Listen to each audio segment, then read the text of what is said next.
What's up, everyone? Good morning or good afternoon right now. Today's video is gonna be something I'm doing. I have to do it anyway, so I thought I might as well just film it. Man, couldn't you just adjust a little faster? I'm doing a service on this bad boy. I'm gonna get to that one today too, probably doing a few things. I may do a video on that as well. But this bad boy, I have to swap the fuel filters. I don't know when they were changed, so I don't kind of trust it. So it's recommended to change the fuel filters every 10,000 miles on these at least. So it's very important service to keep your fuel system you know, healthy, and then also using additives every few fill-ups to the fuel, to the diesel fuel. But yeah, so today we're going to change the fuel filters. There's two of them, one over here in the engine and one underneath the truck. So I'll show you guys both of those. So yeah, hope this helps somebody out. And then also after this video, obviously I post this, I'm probably going to try to do some sort of vlogs on my channel, because I mean, I have quads, ATVs, so I go off-roading like on the dunes and stuff. So I thought maybe it would be pretty interesting, pretty cool to, you know, to go there and film it, some of it at least. Like, you know, we do racing between the quads and stuff, and just, you know, do jumps, wheelies and stuff. So anyways, I might try doing that. So maybe by the end this week, on Sunday or something, we'll have one of those videos, because we're going to the dunes this weekend. So yeah, we're gonna try that on the channel. We'll see how that goes. So this right here is one of the filters. As you can see, is right by your dipstick, and then it's underneath that pipe. With this pipe, it looks like I'm probably gonna have to pull that or untie this clamp right here and pull the pipe to make this an easy job for me, because I'm probably gonna struggle more trying to get it past that pipe than just take it off of there. And yeah, it's gonna make it very easy on this side. But first one I'm gonna do is let's see here, where is it? Right here. So kind of in the center of your trunk, I mean of your truck, sorry. There's gonna be a fuel tank, and this right here is your fuel filter. This is you'll just unplug this plug right here, and I believe this is the drain to drain your fuel, because obviously this is gonna have your fuel in it.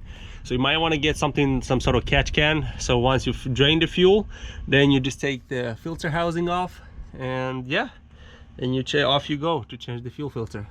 This is, I believe, the bigger one. The smaller one is underneath the hood, and this is the bigger size one, he looks like, at least from here. Okay, so let's see if we can untie it. So right now I'm just gonna try to twist that yellow thing on top right there. Fairly easy, very easy actually. I was able to twist it with not too much force. So I'm gonna let this drain the fuel from the filter housing, and after this stops starts dripping, like, so I'll know that there's not much fuel in it now anymore. And then I'm gonna get the socket and just unscrew the housing, and yeah, that's about it for this one. Once we do this one, we'll move on to the second one, and then I'll tell you guys how to prime the system, how I do it at least. Man, aren't I annoyed? Like, I tried 30, 27 socket, none of them fit. So it's like in between 27 and 30 millimeter socket. I tried 1 and 1/16, nothing worked. So I had to use a this is Pittsburgh Crescent. So anyways, yeah, I got this one loose now. That one is draining still, so I just took this clamp off. It was the easiest. And then yeah, got this fuel filter off. Well, that's pretty clean. Oops, it's a little splash. That's pretty clean actually. I think somebody changed it recently. Guess I was sweating a little bit too much for nothing, but yeah, that's pretty darn clean. That's white still.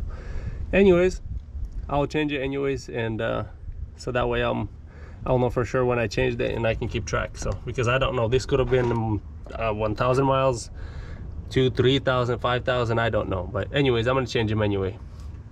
And then I ordered a whole set with the air filter, I believe cabin air filter, and then both of the fuel filters online, the Doc's Diesel. They put a whole kit together, and then the oil filter and all that. So anyways, yeah, I ordered it from them. Right now I got K&N filter, so I'm obviously not gonna use that one, but I'm gonna swap the fuel filters for now.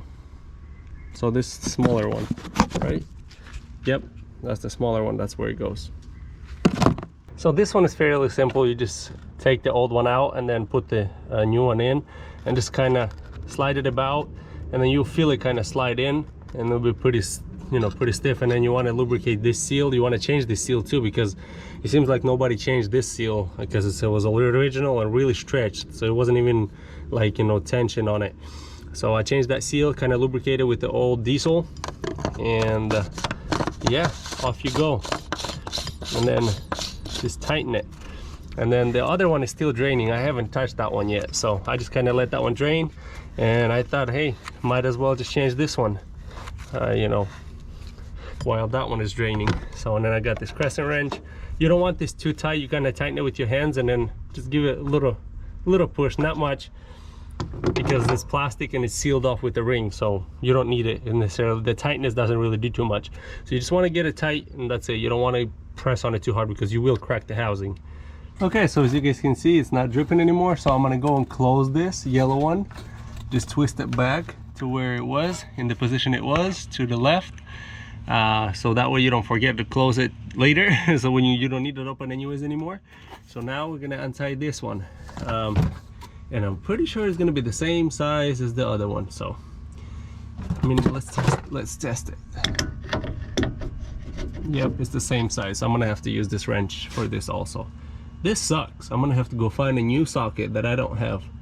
Gosh, over the years I thought I would have all of them, but nope, guess not. Didn't have a Nissan truck yet.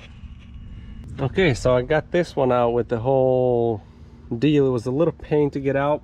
I'll explain in a second, but to take this is the old filter right here. I mean, it's all right. It's pretty white too. It's pretty new. When I took out this O-ring around the housing was loose as well. I don't know whether that's what happens in these, but I personally haven't seen that. But it usually happens when somebody doesn't change it every time they change the filter. But yeah, this looks pretty decent. And then I just had to get a flathead screwdriver and just kind of pry it out from on these tabs underneath. Just stick a screwdriver underneath the tab and kind of pry it out. And then I put some diesel in it, since this container is so big. For the pump to fill it up is going to be pretty, you know, you're going to have to prime a few times. So I just put some diesel in it that I drained, and yeah, now we're going to screw it back in. So maybe because I didn't have a socket to go fully on there, I had to use, well, obviously I used this. It's a decent size, I mean, decent crescent wrench, and then I also had to use one of these. Carefully just put it on and kind of at the same time use this one and slowly kind of twist it, because this keeps coming off. So maybe if you had a socket, it would make your life so much easier. I'm gonna have to find out what size socket, because it's not a 30mm, it's not 27mm, so I don't know what size socket that is. Somewhere in between 28 to 29. It's a very rare socket. I mean, at least I haven't used it because I don't have it. Of the years I've been working on cars for the last, what, 7-8 years, and I haven't seen that socket on, especially on the fuel filter housing. But I mean, at the same time, hey, you know, I haven't been working at a Nissan dealership, or, you know, I haven't owned a Nissan truck, especially diesel. So anyways, yeah, I'm gonna find out. I'm gonna let you guys know what size socket, because you're definitely gonna need that. And then when you twist it out, even with the socket, I would kind of try to help it with the hand, kind of to support this, because if you just put a socket in and just start twisting it, you could break it, I'm pretty sure, because this is a little sketchy design. So you have to be really careful with it. When you untighten it, when you put a socket on here, untighten it, kind of support it with another hand and kind of help it twist. Just kind of, you know, with your hand, you're not going to break anything if you just put your fingers on it with your fingers, and just kind of help it twist with the socket and then your hand. But yeah, the same thing. Make sure you lubricate the seals on the, especially on the filter housing, with your, just stick your finger in diesel and just kind of lubricate it nicely. It will make your life so much easier when you change it the next time. Because if you don't do that, your life will be miserable taking this out, especially this one. The one under the hood, not so much, but this one definitely. So yeah, now that we put it in, I kind of tightened it, and I'll put the connector back in, make sure it's all the way in, you know, twist this back. We did that already, so make sure, see, that connector was not all the way in, so you got to make sure that it gets all the way in there. There you go. And yeah, now we're good. Now we're gonna go to prime the system.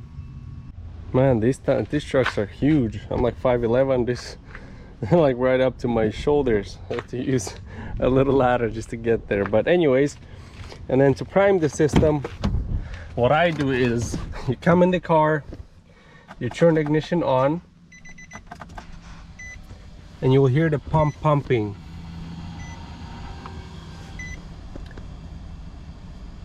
You wait until the pump stops. You'll hear like a whirl, I don't know. There you go, it stopped. Then you turn everything off. Then you prime it again, turn the ignition on.